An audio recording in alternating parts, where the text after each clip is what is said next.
नमस्कार फ्रेंड हमारे चैनल में आप सभी का स्वागत है।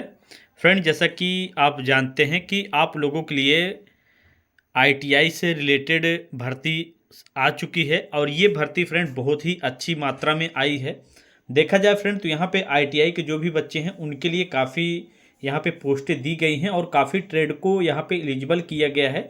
तो हम लोग यहाँ पे एक एक चीज़ों को अच्छे से डिस्कस करेंगे कि एज लिमिट क्या है, सैलरी पैकेज क्या रहने वाला है और इसमें जो है एग्ज़ाम कैसे होगा, सारा कुछ हम लोग यहाँ पे डिस्कस करने वाले हैं।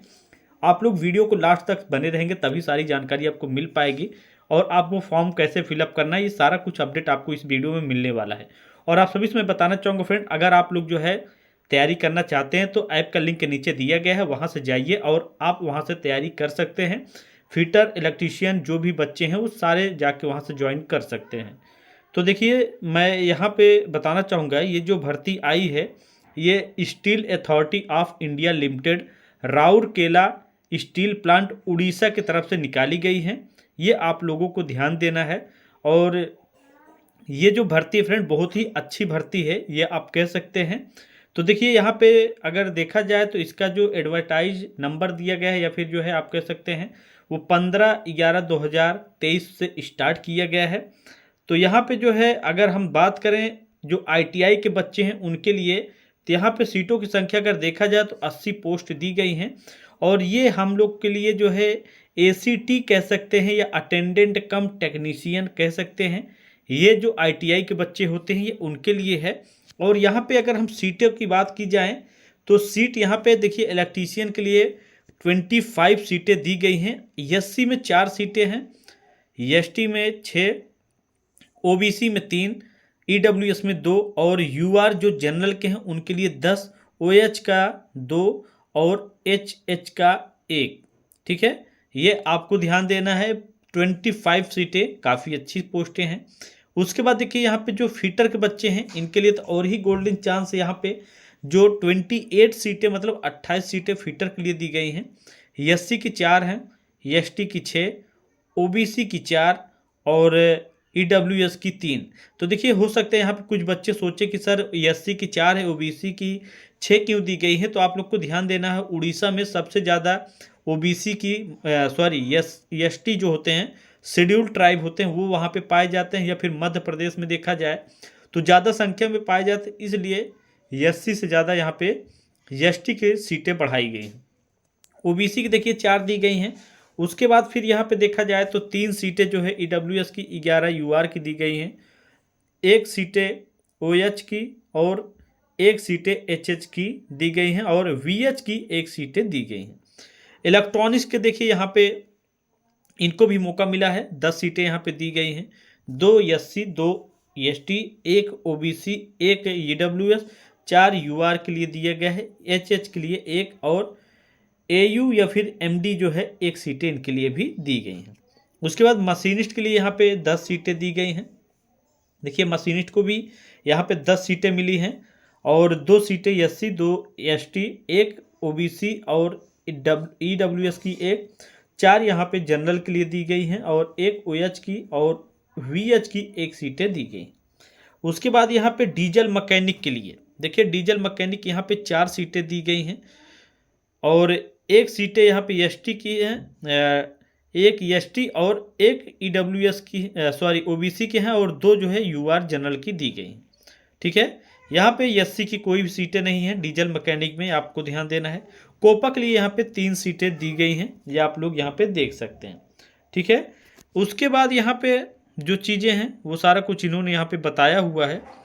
तो देखिए यहाँ पे रिजर्वेशन की बात की जाए तो जो भी आपको गवर्नमेंट के रूल के हिसाब से छूट मिलने चाहिए थी वो आपको मिलेंगी। एससी, एसटी, ओबीसी, ईडब्ल्यूएस जो भी हैं उनको सभी कुछ यहाँ पे छूट एज को लेकर मिलेगा। ठीक है, उसके बाद यहाँ पे कुछ यहाँ पे बोला गया है कि इनकम एंड असिस्ट सर्टिफिकेट की बात की गई है। तो ये आय से रिलेटेड है, वो सारा कुछ सबमिट करना होगा, ये आपको ध्यान देना है। उसके बाद यहाँ पे एज लिमिट की अगर हम बात करें तो देखिए यहाँ पे ऑपरेटर कम टेक्नीशियन बॉयलर S3 के लिए जो है 18 से 30 ईयर्स रखा गया है, जिसमें इलेक्ट्रिकल, केमिकल, पावर प्लांट या फिर आप 3 ईयर डिप्लोमा कह सकते हैं, जो इसके लिए आते हैं उनके लिए एज लिमिट दी गई है। और हम लोग यहाँ पे ऑपरेटर कम टेक्नीशियन इलेक्ट्रिकल सुपरवाइज़र के लिए अगर हम देखें तो यहाँ पे इनके लिए 18 से 28 साल दी गई हैं। जो इलेक्ट्रिकल सुपरवाइज़र इसमें भी 3 साल के लिए वैलिड किया गया है।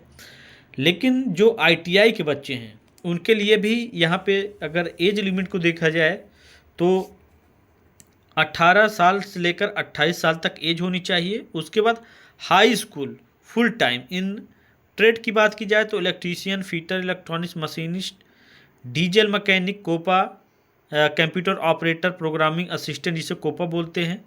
तो ये आप लोगों के लिए बहुत ही सही है, इसमें कोई भी एक्सपीरियंस नहीं मांगा गया है, ये बहुत अच्छी बात है। तो ये आप लोग इसमें देख सकते हैं और फॉर्म को फिलअप कर सकते हैं। उसके बाद यहाँ पे क्वालिफ़िकेशन की बात की जाए तो SCVT NCVT जो भी है वो सारा कुछ इन्होंने यहाँ पे बताया है, उससे रिलेटेड आप फॉर्म को फिलअप कर पाएंगे। उसके बाद देखिए यहाँ पे क्या चीज़ बोला गया है, क्लोजिंग डेट आपका जो है 16/12/2023 तक रहेगा, ये आप लोग को यहाँ पे ध्यान देना है। उसके बाद एग्ज़ाम की यहाँ पे देखा जाए तो एग्ज़ाम आप लोग का यहाँ पे CBT के लिए बोला गया है, बॉयलर जो अटेंडेंट हैं, ठीक है, ये आप लोग को ध्यान देना, मतलब CBT के लिए यहाँ पे इन्होंने बताया है। उसके बाद S3 में जो सैलरी रहने वाली है वो 26,600 से लेकर 38,920 रुपया रहेगा, ये आपको ध्यान देना है। उसके बाद देखिए यहाँ पे ITI के जो बच्चे हैं उनके लिए अटेंडेंट कम टेक्नीशियन ट्रेनिंग आप कह सकते हैं रिक्वायर्ड। अगर देखा जाए तो इनको जॉब में 2 साल के लिए, जैसे अगर इनका मतलब एग्ज़ाम क्लियर हो जाता है तो इनको 2 साल रखा जाएगा, 2 साल के बाद आपको परमानेंट किया जाएगा। उसके पहले देखिए पहले साल आपको कितना पेमेंट किया जाएगा, 12,900 रुपया। उसके बाद आपको ध्यान देना है, फिर उसके बाद दूसरे साल आपको जो है यहाँ पे 15,000 रुपये मिलेगा।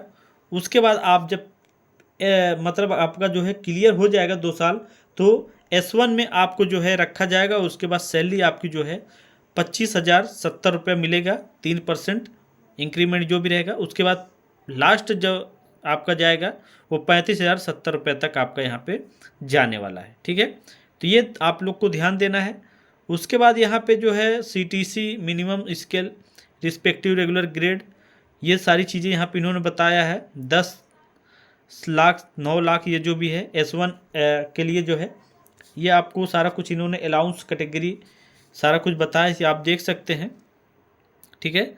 तो उसके बाद एग्ज़ाम को लेकर यहाँ पे थोड़ा सा मैं आपको बता दूँ। एग्ज़ाम देखिए जो भी बच्चे हैं उनके लिए यहाँ पे बोला क्या गया है, CBT एग्ज़ाम में जो है थोड़ा सा इसको देख लेते हैं, 90 मिनट का रहेगा, ठीक है। इसमें जो है CBT अगर देखा जाए तो 90 मिनट की, तो यहाँ पे आपको जो है 100 क्वेश्चन रहेंगे, ये सारा कुछ यहाँ पे आप देख सकते हैं। बाकी फ्रेंड मैं आपको बताना चाहूँगा यहाँ पे जो आपका ये स्किल टेस्ट भी होगा, ये आप ध्यान दीजिएगा। यहाँ पे देखिए इन्होंने बोला है स्किल टेस्ट जो ट्रेड वाइज जो भी होगा वो सारा कुछ आपको यहाँ पे जॉब भी बनाना पड़ेगा, ये हो गया। उसके बाद यहाँ पे हाइट को लेकर भी मेंशन किया गया है, 155 सेंटीमीटर हाइट होनी चाहिए मेल के लिए और 143 जो है फीमेल के लिए होनी चाहिए। वेट की बात की जाए तो 45 से कम नहीं होना चाहिए, 35 से कम फीमेल की नहीं होनी चाहिए। चेस्ट की बात की जाए तो यहाँ पे जो है 75 से 79 सारा कुछ इन्होंने बताया हुआ है, ये आप देख सकते हैं। उसके बाद नियर विजन की आंखों कलर के ब्लाइंडनेस की देख सकते हैं +/4.0D, ये आप देख सकते हैं। ये सारा कुछ इन्होंने डिस्टेंस को लेकर भी बताया है, ठीक है। तो यहाँ पे विथ और विदाउट ग्लास के लिए भी इन्होंने यहाँ पे सारा कुछ मेंशन किया है, ठीक है। उसके बाद यहाँ पे आप लोग को फीस लेकर बात की जाए तो ऑपरेटर कम टेक्नीशियन S3 के लिए 500 रहेगा जो OBC EWS कैंडिडेट हैं, और अटेंडेंट कम टेक्नीशियन ट्रेनिंग जो ITI के बच्चे हैं OBC EWS जनरल उनके लिए 300 रहेगा, और SC ST PWD ex serviceman इनके लिए 100 रुपया रहेगा, ठीक है। ये सारा कुछ आप देख सकते हैं, ये इन्होंने बताया है। उसके बाद देखिए बहुत से बच्चों को होता क्या है, वो सोचते हैं कि हमारा जो एग्ज़ाम होगा वो कहाँ पे होगा, तो इन्होंने यहाँ पे बोला है टेस्ट सेंटर को लेकर जो है। तो CBT देखिए आपका एग्ज़ाम होगा तो आप जो है काफ़ी ज़िलों में जो है देखा जाए तो जैसे करीब ये नहीं कि उड़ीसा में ही कराता है एग्ज़ाम, अदर राज्यों में भी कराता है एग्ज़ाम, ये आप लोग ध्यान दीजिए। जैसे यूपी हो गया, ठीक है, उड़ीसा हो गया और उसके बाद आप कह सकते हैं बिहार हो गया, कुछ गिने चुने जो भी राज्य हैं वहाँ पे ये एग्ज़ाम कराता है। ठीक है, तो ये आप लोग ध्यान दीजिएगा, सारा कुछ इन्होंने बताया है। बाकी फ़ोटोज़ के लिए जो भी है वो सारा कुछ यहाँ पे क्लियर कर दिया है। तो एक एक चीज़ों को मैंने आपको यहाँ पे बता दिया है। अब रही बात फॉर्म फिलअप करने के लिए, तो फॉर्म आप लोग जो है फिलअप करने के लिए आप लोग को जो है देखिए यहाँ पे इन्होंने बोला क्या है, स्टार्टिंग डेट। ठीक है, तो स्टार्टिंग डेट 20 तारीख से आपका स्टार्ट हो जाएगा और 16/12 तक रहेगा। ज़्यादा टाइम आपको नहीं मिलेगा, तो जल्द से जल्द आप लोग फॉर्म फिलअप कर लीजिएगा। बाकी इसकी तैयारी आपको अगर करना है तो आप हमारे चैनल के ऐप में जाइएगा, फिटर इलेक्ट्रीशियन जो भी बच्चे हैं वहाँ से आप तैयारी कर सकते हैं। और इसका जो है सारा कुछ आपको वहाँ पे मटेरियल्स भी प्रोवाइड किया जाएगा, तो आप जाके ज्वाइन कर सकते हैं। बाकी चैनल को सब्सक्राइब करिएगा, ज़्यादा से ज़्यादा वीडियो को शेयर करिएगा। So thanks for watching and bye bye.